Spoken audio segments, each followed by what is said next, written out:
Hi friends, welcome back to my channel. Today's topic Accounting for Management Unit 5 explanation.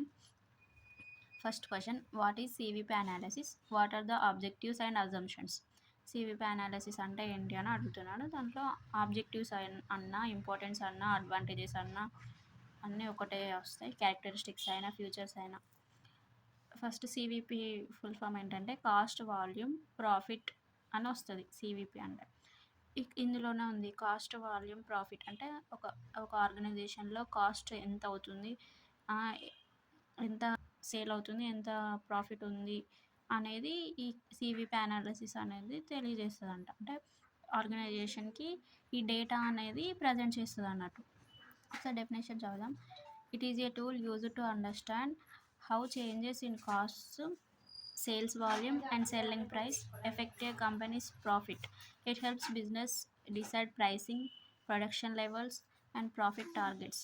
అంటే ఎంత profits రావాలంటే ఎలాంటి strategies use చేయాలి, production level ఎంత ఉంటుంది, ప్రైసింగ్ ఎలా డిసైడ్ చేయాలి అనేది సివిపి అనాలిసిస్లో తెలుసుకోవచ్చు అంట ఒక కంపెనీ. దానికి అడ్వాంటేజెస్, ఆబ్జెక్టివ్స్, ఇంపార్టెన్స్ ఏంటో చూద్దాం. ఫిక్స్ సెల్లింగ్ ప్రైసెస్ ఫిక్స్ చేస్తుందని ఇందాక చెప్పుకున్నాంగా. Determine the best production or sales levels అంటే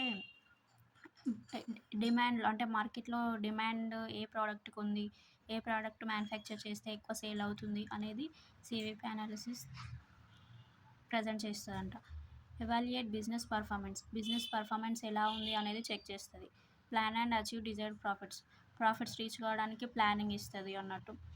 find the break even point అంటే బ్రేక్ ఈవెన్ పాయింట్ని ఫైండ్ అవుట్ చేస్తుందంట. బ్రేక్ ఈవెన్ పాయింట్ అంటే no profit no loss area అన్నట్టు. అది choose the right product mix అంటే ఒక ప్రోడక్ట్ని ప్రిపేర్ చేయడానికి ఎలాంటి మెటీరియల్స్ కావాలి, ఎవరెవరు యూజ్ అవుతారు, ఎలాంటి మెథడ్స్ యూజ్ చేయాలి అనేది కూడా సివిపి అనాలిసిస్ సజెస్ట్ చేస్తుందంట. హెల్ప్స్ ఇన్ డెసిషన్ మేకింగ్లో యూజ్ అవుతుంది. Cost control and profit planning ఖర్చు అనేది తగ్గిస్తుంది అన్నట్టు. Assumptions of CVP analysis. Cost can be divided into fixed and variable. Fixed కాస్ట్గా వేరియబుల్ కాస్ట్గా డివైడ్ అవుతాయంట కాస్ట్. ఫిక్స్డ్ కాస్ట్ అనేది సేమ్ రిమైన్స్ కాన్స్టాంట్, వేరియబుల్ అనేది చేంజ్ అవుతుంది.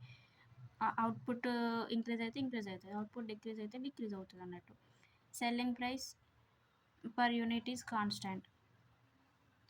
Production equals to sales, production ఎంతనో సేల్స్ అంత అంటే ఎలాంటి చేంజెస్ కాకుండా ఉంటుంది అన్నట్టు. Efficiency remains unchanged. Cost and revenue are linear అంటే కాస్ట్ ఎంత ఖర్చు అవుతుందో అంత ఆదాయం రావడానికి హెల్ప్ అవుతుందంట. Second question, define break even analysis and break even point. How break even point is determined. Show the graphical presentation of BEP. First definition of break even analysis అంటే ఏంటో చూద్దాం. It is financial tool used to study the relationship between cost, sales volume and profit. It helps business determine how many units it must sell or how much revenue it must generate to cover all its costs, both fixed and variable, and reach a zero profit position. అంటే ఇక్కడ ఏం లేదు, break even analysis అంటే ఒక కంపెనీలో production చేయడానికి ఖర్చు పెడతారు కదా, ఆ ఖర్చు అనేది సేల్స్కి బ్యాలెన్స్ అవుతుందా లేదా, మనం ఖర్చు పెట్టినంత ఆదాయం మనకు వచ్చిందా లేదా, అలా రావడానికి ఇంకెంత సేల్స్ మిగిలి ఉన్నాయి, ఇంకెన్ని సేల్స్ చేస్తే మనం ఖర్చు పెట్టిన దానికి ఈక్వల్గా ఇన్కమ్ జనరేట్ అవుతుంది అనేది బ్రేక్ ఈవెన్ అనాలిసిస్ అంట. బ్రేక్ ఈవెన్ పాయింట్ అంటే ఎంత సేల్ చేస్తున్నాం అని చెప్తున్నాం కదా, ఆ సేల్నే బ్రేక్ ఈవెన్ పాయింట్ అంటారు. It is specific level of sales in units or money at which total revenue exactly equals total cost, resulting in neither profit nor loss. At this point the business breaks even. ఏంటంటే ఇక్కడ ఎంతైతే sale చేస్తామో ఈ break even అనాలిసిస్లో తెలుస్తుంది కదా, ఎంత sale చేస్తే profit కాదు అటు లాస్ రాదు, ప్రాఫిట్ రాకపోయినా ఏం కాదు, కానీ లాస్ అయితే రావద్దు కదా మెయిన్ మోటో. ఇప్పుడు పెట్టినంత రిటర్న్ వస్తే ఆర్గనైజేషన్ రన్ అవుతుంది. అదే ఎక్కువ ఇన్వెస్ట్మెంట్ చేసి రిటర్న్స్ తక్కువ ఉంటే లాస్లో ఉంటే కంపెనీ గ్రో అవుతుందా? సో అలా ఇప్పుడు బీఈపీ బ్రేక్ ఈవెన్ పాయింట్లో ఏంటంటే అటు లాస్ రాదు ఇటు ప్రాఫిట్ రాదు అని చెప్తున్నాడు. అదే ఫార్ములా ఒకసారి చూసుకోండి. BEP in units. యూనిట్స్‌లో అయితే ఒక ఫార్ములా ఉంటది. సేల్స్‌లో అయితే ఒకటి. యూనిట్స్‌లో అయితే fixed cost by selling price per unit minus variable cost per unit. BEP in sales fixed cost by PV ratio.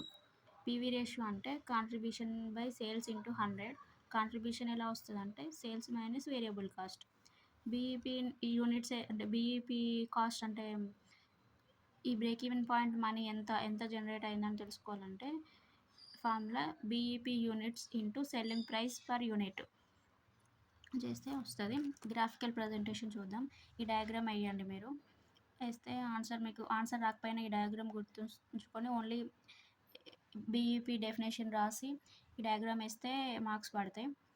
First x axis y axis draw చేసుకొని ఇలా చేస్తే ఇందులో లాస్ ఏరియా, దీన్ని లాస్ ఏరియా అంటారు, దీన్ని ప్రాఫిట్ ఏరియా అంటారు. Loss area అంటే ఇప్పుడు మనం ఇక్కడ వరకు రీచ్ అయితే బీఈపీ అనేది రీచ్ అవుతుంది అంటే బ్రేక్ ఈవెన్ పాయింట్ ఇక్కడ. ఇటు లాస్ రాలేదు, అటు ప్రాఫిట్ రాలేదు, మీడియంగా ఉంది బిజినెస్ అనేది ఇది అన్నట్టు.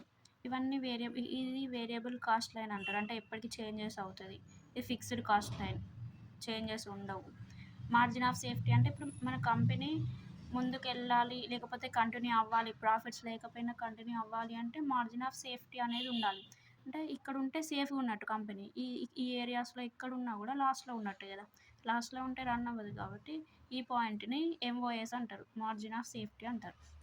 వేరియబుల్ కాస్ట్ ఇది ఫిక్స్డ్ కాస్ట్ ఏరియా, ఇది ప్రాఫిట్. ఈ ఏరియా మొత్తం ప్రాఫిట్ అంటున్నాం కదా. ఒకవేళ బీఈపీ కంటే ఎక్కువ రీచ్ అయితే కంపెనీ ఎక్కువ ప్రాఫిట్స్ పొందగలుగుతుంది. బిలో బీఈపీ ఉంటే కంపెనీ అనేది రన్ అవ్వదు. సో అది గుర్తుంచుకోండి. ఇక్కడ ఎక్స్ యాక్సిస్ పైన సేల్స్ ఆర్ ప్రొడక్షన్ తీసుకున్నాడు, వై యాక్సిస్ పైన కాస్ట్ అండ్ రెవెన్యూ తీసుకున్నాడు. ఇది లాస్ అవుతుంది, ఇది ప్రాఫిట్. దీన్ని యాంగిల్ ఆఫ్ ఇన్సిడెన్స్ అంటారంట. Next importance of BEP or మీకు క్వశ్చన్ ఇంపార్టెన్స్ ఆఫ్ బీఈపీ అని అడిగినా, అడ్వాంటేజెస్ అడిగినా, managerial uses of BEP analysis అని అడిగినా ఈ పాయింట్స్ రాయండి, ఎలాబరేట్ చేస్తూ రాయండి సైడ్ హెడ్డింగ్ లాగా. Determines no profit no loss. ఇదేంటి, ఎక్కడ ప్రాఫిట్ ఉంది, ఎక్కడ ప్రాఫిట్, ఇటు ప్రాఫిట్ రాదు అటు లాస్ రాదు, ఆ పాయింట్ని ఇది డిటర్మైన్ చేస్తుందంట. బిజినెస్ రిస్క్ని అనాలిసిస్ చేస్తుందంట. గూడ్స్ అండ్ సర్వీసెస్ ప్రైస్ని డిసైడ్ చేయడానికి హెల్ప్ చేస్తుంది. మేనేజర్స్కి యూజ్ అవుతుంది అన్నట్టు. ప్రాఫిట్ ప్లానింగ్ అండ్ ఫోర్కాస్టింగ్ అంటే ఎలాంటి స్ట్రాటజీస్ వాడితే ప్రాఫిట్స్ అనేది ఇంక్రీజ్ అవుతాయో ముందే అంచనా వేస్తుంది అన్నట్టు. ఇంకా helps in make or buy decisions. ఒక కంపెనీ కొన్ని ప్రోడక్ట్స్ కంపెనీలో మ్యానుఫ్యాక్చర్ చేసే అంత స్టెబిలిటీ కేపబిలిటీ ఉంటే మ్యానుఫ్యాక్చర్ చేస్తుంది, రిసోర్సెస్ ఉంటాయి. ఆ రిసోర్సెస్ ఆ కంపెనీలో లేకపోతే ఓన్లీ లిమిటెడ్ రిసోర్సెస్ ఉంటే వాళ్ళు మేక్ చేయరు, బై చేస్తారు. అంటే వేరే వాళ్ళ దగ్గర నుండి బై చేసి దాన్ని మళ్ళీ ఈ నెక్స్ట్ లెవెల్ ప్రైస్కి సేల్ చేస్తారు, అంటే వాళ్ళు కొన్న దానికంటే ఎక్కువ ధరకు అమ్ముతారు. So make or buy decisions అనేటివి కంపెనీ తీసుకుంటుంది వాళ్ళకున్న రిసోర్సెస్ని బట్టి. Disadvantages or limitations of BEP. Assumes everything is constant. అన్నీ కాన్స్టాంట్గానే ఉన్నాయని అనుకుంటుందంట, రియలిస్టిక్ కాదట. ప్రాక్టికల్ సిచ్యువేషన్లో కొన్ని ఫ్యాక్టర్స్ ఇగ్నోర్ చేస్తుందంట, టెక్నాలజీని కానీ స్కిల్డ్ లేబర్. ఇప్పుడు స్కిల్డ్ లేబర్ ఉన్నా కూడా వాళ్ళని గుర్తించదు అన్నట్టు. అలా applies only to the short run. తక్కువ రోజు అంటే షార్ట్ పీరియడ్కే యూజ్ అవుతుంది. ఇన్కమ్ ట్యాక్స్ని కానీ కార్పొరేట్ ట్యాక్స్ని కానీ కన్సిడర్ చేయదంట. అవి డిసడ్వాంటేజెస్ అవుతాయి. ప్రాబ్లమాటిక్లో మీరు ఈ ఫార్ములాస్ చూసుకోండి ఒకసారి. కాంట్రిబ్యూషన్కి 4 టైప్స్ ఆఫ్ ఫార్ములాస్ ఉన్నాయి. ఇందులో ఇవన్నీ గుర్తుంటే మనకి క్వశ్చన్లో ఈజీగా ఏ ఫార్ములా సబ్స్టిట్యూట్ చేయడానికి ఉంటుందో అది సబ్స్టిట్యూట్ చేసి ఆన్సర్ చేస్తే ఈజీ అయిపోతుంది. First one, contribution is equals to sales minus variable cost. ఇంకొకటి contribution is equals to fixed cost plus profit. Contribution is equals to fixed cost minus loss. Contribution per unit is equals to contribution by unit sold. Next PV ratio, contribution by sales into 100. ఇంకో formula fixed cost plus profit by sales into 100. Other one sales minus variable cost by sales into 100 or change in profit by change in sales into 100. Next BEP in units చూద్దాం. BEP formula ఇందాక చూసాం కదా, అది fixed cost by PV ratio or fixed cost by contribution per unit. BEP in rupees or sales. Fixed cost by PV ratio or fixed cost into sales by sales minus variable cost. MOS అంటే margin of safety sales. MOS equals to actual sales minus BEP sales or profit by PV ratio. MOS ratio MOS by sales into 100. Profit sales into P by V ratio minus fixed cost. Fixed cost is equals to sales into P by V ratio minus profit. ఇవి formulas. ఈ formulas ఒకసారి చూసుకోండి. ఇవి గుర్తుంటే మనకి answer ఈజీగా substitute చేయొచ్చు. Marks అనేవి ఎక్కువ పడతాయి. మీరు థియరీ మీద ఎక్కువ కాన్సన్ట్రేట్ చేయకండి, ప్రాబ్లమ్స్ చూసుకోండి. ఈ ప్రాబ్లం చూద్దాం.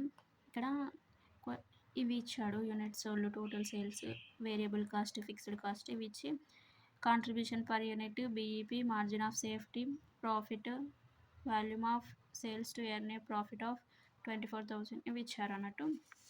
ఒకసారి చూద్దాం. ఏం లేదు, అవి తెచ్చి ఈ ఫార్ములాస్లో సబ్స్టిట్యూట్ చేయడం అంతే. మనకి ఫస్ట్ కాంట్రిబ్యూషన్ చేద్దాం. కాంట్రిబ్యూషన్ ఏంటంటే ఈ ఫార్ములా ఉంది కదా, కాంట్రిబ్యూషన్ పర్ యూనిట్, ఒక్క యూనిట్కి ఎంత పడుతుంది అనేది మనం తెలుసుకోవాలంటే కాంట్రిబ్యూషన్ బై యూనిట్ సోల్డ్ చేయాలంట. ఇక్కడ కాంట్రిబ్యూషన్ మనకి రావాలంటే టోటల్ సేల్, ఇక్కడ టోటల్ రూపీస్ ఉంది కదా, టోటల్ సేల్స్ బై యూనిట్స్. ఇక్కడ క్వశ్చన్లో యూనిట్స్ సోల్డ్ 20,000, టోటల్ సేల్స్ 60,000 ఇచ్చాడు కదా, సో అది ఇక్కడ సబ్స్టిట్యూట్ చేశారు. మనకి యూనిట్స్ సోల్డ్ సింగిల్గా ఒక్క యూనిట్కి ఎంత పడుతుందని తెలియాలంటే 60,000 by 20,000 చేస్తే ఈ 60,000కి 3 యూనిట్స్ అని వస్తుంది. 30,000కి 1.5 యూనిట్స్. సో అది ఇక్కడ ఈ కాంట్రిబ్యూషన్ అవుతుంది. 30,000 1.50. బీఈపీ క్యాలిక్యులేట్ చేద్దాం. BEP formula fixed cost by contribution per unit. Fixed cost ఎంత ఇచ్చాడు, ఇక్కడ 18,000 ఇచ్చాడు. ఈ 18,000 ఇక్కడ సబ్స్టిట్యూట్ చేసుకున్నాను. బై కాంట్రిబ్యూషన్ పర్ యూనిట్ అన్నాడు. కాంట్రిబ్యూషన్ పర్ యూనిట్ ఎంత, ఇక్కడ 1.50 వచ్చింది. 18,000 by 1.50 చేస్తే 12,000 యూనిట్స్ వస్తుంది. బీఈపీ ఇన్ రూపీస్, ఇది యూనిట్స్లో క్యాలిక్యులేట్ చేసాం కదా, మనకి రూపీస్లో రావాలి అంటే BEP in units into selling price per unit. ఇప్పుడు బీఈపీ ఇన్ యూనిట్స్ ఎంత వచ్చింది, 12,000 యూనిట్స్ వచ్చినాయి. అది into selling price per unit, ఇక్కడ 3 ఉంది కదా, ఈ 3 అనేది ఇంటూ చేసుకోవాలి. చేస్తే 36,000 వస్తుంది. Calculation of margin of safety. MOS formula ఏంటి, actual sales minus BEP sales. Actual sales ఎంత, 60,000 ఇక్కడ ఉందిగా, total sales 60,000 minus BEP sales అంటున్నాడు. బీఈపీ సేల్స్ ఇక్కడ మనం బీఈపీ ఫైండ్ అవుట్ చేసాం కదా, 36,000 ఇక్కడ వేసుకోవాలి. చేస్తే 24,000 వస్తుంది. క్యాలిక్యులేషన్ ఆఫ్ ప్రాఫిట్ ఫార్ములా ఏంటి, contribution minus fixed cost. Contribution ఎంత, కాంట్రిబ్యూషన్ అనేది 30,000 ఇక్కడ వచ్చిందిగా, అది ఇక్కడ సబ్స్టిట్యూట్ చేశాడు. 30,000 మైనస్ ఫిక్స్డ్ కాస్ట్ ఎంత, 18,000 చేస్తే 12,000 వస్తుంది. Calculation of volume of sales to earn a profit of 24,000. 24,000కి సేల్స్ రీచ్ అయితే ఎంత మనకి ప్రాఫిట్ వచ్చింది అనేది క్యాలిక్యులేట్ చేయమంటున్నాడు. సేల్స్ ఫార్ములా యూజ్ చేశాడు ఇక్కడ. Sales is equals to fixed cost plus desired profit by PV ratio. ఈ ఫార్ములా పీవీ రేషియో రావాలి అంటే కాంట్రిబ్యూషన్ బై సేల్స్ ఇంటూ 100. ఈ కాంట్రిబ్యూషన్ అంటే 30,000 కదా, టోటల్ సేల్స్ 60,000 ఇంటూ 100 చేస్తే 50%. ఇది పీవీ రేషియో. ఈ పీవీ రేషియోని సేల్స్ ఫార్ములాలో సబ్స్టిట్యూట్ చేస్తే ఫిక్స్డ్ కాస్ట్ ఎంత, 18,000 ప్లస్ డిజైర్డ్ ప్రాఫిట్ ఇక్కడ 24,000 అని ఇచ్చాడు కదా, ఇక్కడ వేసుకొని బై పీవీ రేషియో అన్నాడు అంటే 50% పర్సంటేజ్ అనేది ఇవ్వాలి. చేస్తే మనకి 42,000 by 50 ఇంటూ 100 చేసి 84,000 వస్తుంది. అదే సేల్స్ ఇన్ యూనిట్స్లో రావాలి అంటే sales by cost per unit, ఒక యూనిట్కి ఎంత పడుతుంది అనేది ఇక్కడ వచ్చిందిగా 3 అని, సో అది ఇక్కడ సబ్స్టిట్యూట్ చేస్తున్నాడు. 84,000 by 3 క్యాలిక్యులేట్ చేస్తే 28,000 యూనిట్స్ అవుతాయి. So desired profit of 24,000 can be attained at a sales volume of 28,000 units. ఏంటంటే ఇక్కడ క్వశ్చన్ ఏమడిగాడు, 24,000 ప్రాఫిట్ ఎర్న్ చేయాలంటే ఎన్ని యూనిట్లు సేల్ చేయాలి అని క్వశ్చన్. 24,000 రూపీస్ ప్రాఫిట్ గెయిన్ చేయాలి అంటే 28,000 యూనిట్స్ సేల్ చేయాలి అని ఈ ఫార్ములా ద్వారా తెలిసింది మనకి. సో ఇది చూసుకోండి ఒకసారి. ఇంకా క్వశ్చన్స్ కూడా ఉన్నాయి, ఇవి కూడా ఒకసారి ట్రై చేయండి.